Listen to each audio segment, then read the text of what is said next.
कीजिए। ये काम पहले ये करना है कि बिना कारण कितना झूठ बोलते हैं। कई लोग तो क्या है, भोजन नहीं किए होंगे, सामने से कोई पूछ रहा है भोजन हो गया आपका, हाँ हो गया हो गया। अरे नहीं हो गया बोलने में तेरे को क्या गलती है, उधर भी एक झूठ बोलेगा बिना काम।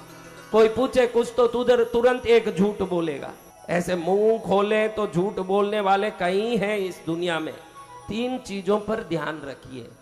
मन शुद्ध है क्या, क्या सोचना है, मन शुद्ध है क्या, शरीर शुद्ध है क्या, दूसरा क्या सोचना है, शरीर शुद्ध है क्या। जब भी पेशाब जाके आओ कम से कम हाथ पैर धो लो। पेशाब करो तो भी हाथ पैर धोना, क्योंकि निम्न अंगों को स्पर्श किया हुआ हाथ को धो दें, फिर क्या पता देखो इधर पेशाब करके आया, क्या क्या होता है। एक उदाहरण बता रहा हूं, ऐसा होना जरूरी नहीं लेकिन ऐसा हो सकता है, आप ही सोचिए ऐसा हो सकता है। पेशाब किया एक आदमी, अब वो आदमी है, पेशाब किया तो कहीं ना कहीं स्पर्श किए बगैर तो पेशाब कर नहीं सकता अपने आप। कोई भैंस तो है नहीं कि स्वयं पेशाब गिरता हो नीचे। खुश हो रहे हैं आदमी, इसमें खुश होने कुछ नहीं है, सुन लो। अब ये पेशाब किया, फिर जैसे ही आया नाक में हाथ डाला, थोड़ा अच्छे से यूं घुमाया हाथ को, फिर वहां से सीधा गणपति मंदिर सामने दिखा, उधर जाके अब अंदर घुस के हाथ जोड़ा। अब इधर पुण्य संभवित हुआ होगा कि पाप, आप बताइए। पाप। क्यों क्यों महाराज?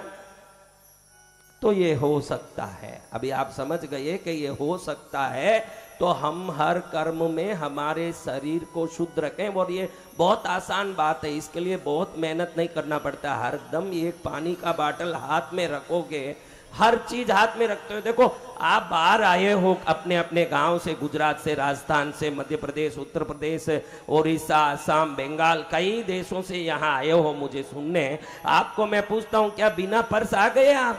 आपको मालूम है कि पैसा बगैर जाऊंगा तो कहीं भी नहीं टिक पाऊंगा, वापस आना पड़ेगा घर, बस में देना पड़ेगा, ट्रेन में देना पड़ेगा, रास्ते में खाने देना पड़ेगा, यहाँ के पूजा में देना पड़ेगा, कई बातें हैं, कुछ खरीदना हो तो देना पड़ेगा।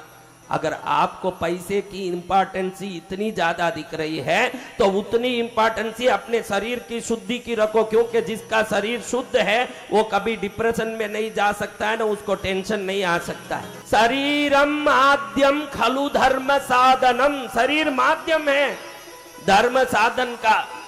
कई लोग यहाँ आके बैठे हैं तो पुराने जमाने की कोयले के रेल इंजन की तरह ही आके बैठे हैं। कई हैं इसमें भी, ऐसा नहीं कि सबके सब शुद्ध है।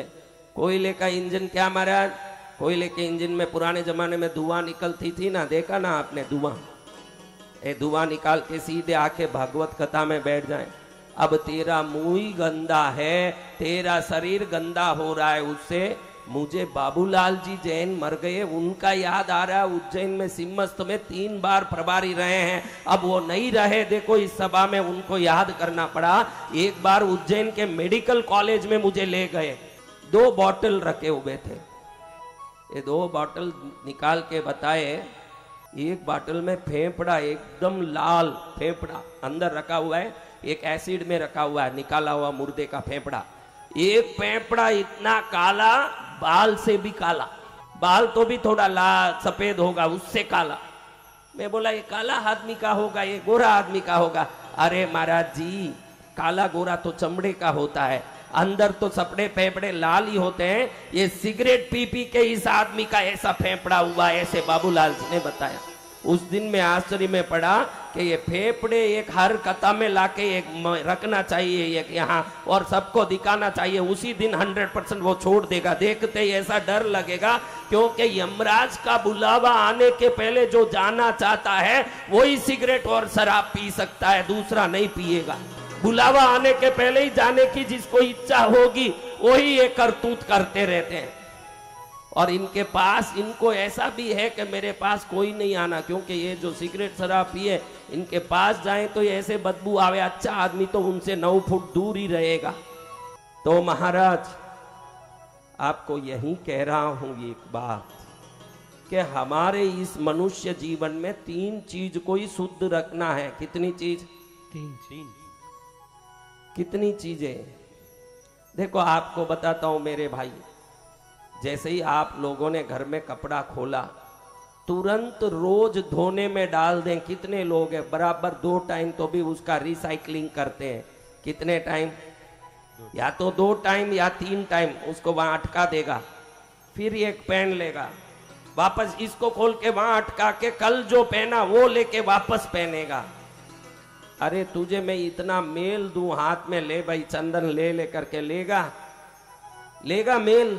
नहीं। तो ये मेल को उठा उठा के रोज पहनता है। तुझे ध्यान रखना कि मेला शरीर, उस मेल के शरीर से लिपटा हुआ कपड़ा नकारात्मक शक्ति होता है, उसमें नेगेटिव एनर्जी होती है। और जो आदमी बगैर धुले हुए कपड़े को निकाल के वापस पहनता है, मैं लिख के देता हूं 100%, कोई माइका लाल इसको गलत साबित कर दे 1000 करोड़ दूंगा। जो धुले हुए कपड़े नहीं हैं और गंदे कपड़े को पुनः उठा के दरवाजे के एंगर से पहनता है, उसको पैसे की तकलीफ जरूर रहेगी भैया जिंदगी में। आप 1000 करोड़ वो देता हूं, नहीं है वो साबित कर दें कोई। मैं पुराना ही कपड़ा पहनता हूं महाराज, लेकिन मेरे को कोई पैसे की तकलीफ नहीं, एक आदमी साबित कर दे। कोई असंभव है वो साबित नहीं कर सकता, क्योंकि जो मेला कपड़ा पहनता है वो तुरंत नेगेटिव एनर्जी की एक ऑरा को क्रिएट करता है, उधर तक समृद्धि अंदर ही नहीं आ सकती। फटा कपड़ा पहन चलेगा, लेकिन धुला कपड़ा पहन, ये बहुत जरूरी है। तू फटा पहन रहा है कि नया पहन रहा है मतलब नहीं है, धुला हुआ पहनना जरूरी है, नहीं तो कहीं ना कहीं पैसे की तंगाई तेरे को रहेगी। क्योंकि समृद्धि को खींचने की आकर्षण तेरे शरीर में उत्पन्न होगा ही नहीं महाराज। कहीं किसी भी घर में जाओ, आप जाओ किसी भी घर में, दरवाजे के पीछे एक एंगर लगा होता है, उसमें 4-5 कपड़े लटकते हैं कि नहीं महाराज? जो धोना था तो क्यों लटक रहे हैं? क्योंकि कल इसको वापस पहना है। खुद का ही शरीर का बदबू खुद को ही पसंद नहीं आए, लेकिन उठा के उसको जरूर पहने। क्या क्या शुद्ध रखना, शरीर को शुद्ध रखना, पेशाब जाके आए हाथ पैर पहले धोना। हमारे काशी में जिनसे भैरव साधना मैंने सीखी, श्री भटुकनाथ शास्त्री महाराज मुझे समझाते थे कि मल जाने के बाद यानी टट्टी करने के बाद 13 बार मिट्टी से गुदा को धोएगा तो ही तेरी साधना सिद्धि होगी, मेरे को कहते थे। ऐसी शुद्धियां दुनिया में साधक रखते, कम से कम हम हाथ पैर की शुद्धि तो भी थोड़ा रख लें। तुमको 13 बार मट्टी लेकर डूंगा धोने बोलो, तुम तो भाग जाओगे, कल से कथा सुनने ही नहीं आओ।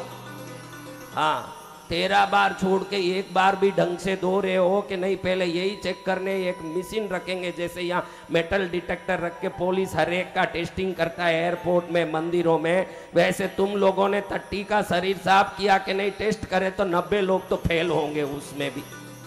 फटाफट उठ के आ रहे हैं वहीं से, कई साबित होंगे कि क्या होंगे राम जाने। हाँ, क्योंकि अंग्रेजों का जमाना है, अंग्रेज कागज लेके साफ करता है, ये भी सीख लिया कागज लेने। अरे अंग्रेज पश्चिम दिशा के देश में रहता है, पश्चिम में कभी भी सूर्य गया उसका अस्त ही हुआ है, कभी उदय नहीं हुआ, इसलिए पश्चिम देशों के चक्कर में मत पड़ो। ये भारत भूमि का पुण्य कमाओ। मन को शुद्ध रखना है सबसे पहले। किसको? मन को। कैसे शुद्ध रख सकते हैं? देखो, 2000 वर्षों से ये कमरा अंधेरे में था। कितने वर्षों से? 2000। अब मैं एक दीपक लेके अंदर घुस रहा हूं। अब 2000 वर्षों से अंधेरे में था वो कमरा, अब उसमें उजाला आने के लिए भी 2000 वर्ष लगेगा क्या दीपक ले जाने से? नहीं गुरुदेव। कितनी देर में उजाला होगा? एक क्षण में। बोलो बराबर, एक क्षण में। जी भगवान।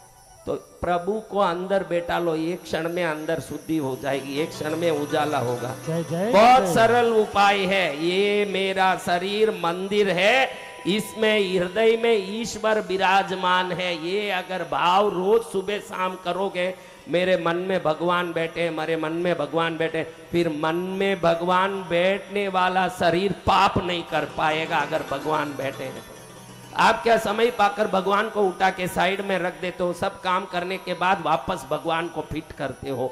ऐसे फिट करने से पाप आपसे दूर नहीं होगा। एक क्षण में दीपक ले जाओ, कमरा प्रकाशित होता है क्या? सबसे बड़ी बात, सबसे बड़ी तकलीफ क्या है मैं आपको बताऊं। सबको चिंता तो है कि मैं कुछ बनूं, मुझे ये चाहिए, हर एक को चाहत तो है, आप में कोई ऐसा नहीं जिसको चाहत नहीं।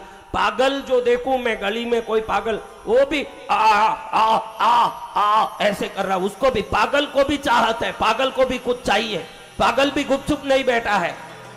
लेकिन आप बताओ, चाहत जितनी है उतनी मेहनत करते हो क्या? आप बताओ सच्ची में कि जितनी चाहत है उतनी मेहनत करते हो क्या? निवेदन करता हूं आपको कि चाहत को और बढ़ाओ, लेकिन मेहनत को और 10 गुना आगे बढ़ा दो। चाहत को और बढ़ाओ, चाहत कम मत करो, मेहनत को बढ़ाओ। समय नष्ट हो रहा है फालतू में। मैं और संकेश इस बच्चे को लेके मैं कहीं जा रहा था, रास्ते में एक अकेला बैठ के बात कर रहा था। कि पागल होगा रे बेटा, ये अकेला बात करता है। ये मेरे को बोलता है नहीं गुरुदेव, वो मोबाइल में बात कर रहा है। फिर देखो तो बाल ही इतना बड़ा, मोबाइल अंदर कहाँ का सोला दिख ही नहीं रहा है, कहीं छुपा के बात कर रहा है। मैंने सोचा कि होगा अपना, लेकिन मेरे कान में पड़ गई बात। वो कह रहा है किसी से बात कर रहा है फालतू, वहां बैठा है साइड में, मंगल ग्रह में इसरो शोध कर रहा है, मंगल ग्रह में जीवन है कि नहीं देख रहा है। मैं सोचा चलो कुछ बोलता होगा, अपना टाइम पास करता होगा। मैं 6:30 बजे वहां से निकला, रात में यज्ञ करके 11:30 बजे वापस आया महाराज। 5 घंटे निकल गए, वापस आऊं तो वो लड़का वहीं के वहीं बैठा है, टॉपिक भी अभी तक नहीं बदला। 5 घंटे तक इसरो का साइंटिस्ट भी मंगल पर बात नहीं कर सकता, मैं गारंटी दे सकता हूं। 5 घंटे बाद देखो तो मंगल पर शोध हो रहा है, मंगल पर शोध हो रहा है। मैंने उसको तुरंत नजदीक जाके बोला, भाई मंगल पर जीवन है कि नहीं, इसमें समय मत बिगाड़, तेरे जीवन में मंगल है कि नहीं ये थोड़ा देखने में लग, थोड़ा अच्छा रहेगा। मंगल में जीवन है कि नहीं मत देख, तेरा जीवन दंगल बना हुआ है, और तेरे जीवन को मंगल बना दे ये बहुत जरूरी है। मंगल में जीवन है कि नहीं ये देखना जरूरी नहीं, जीवन में मंगल है कि नहीं ये देखना बहुत जरूरी है महाराज।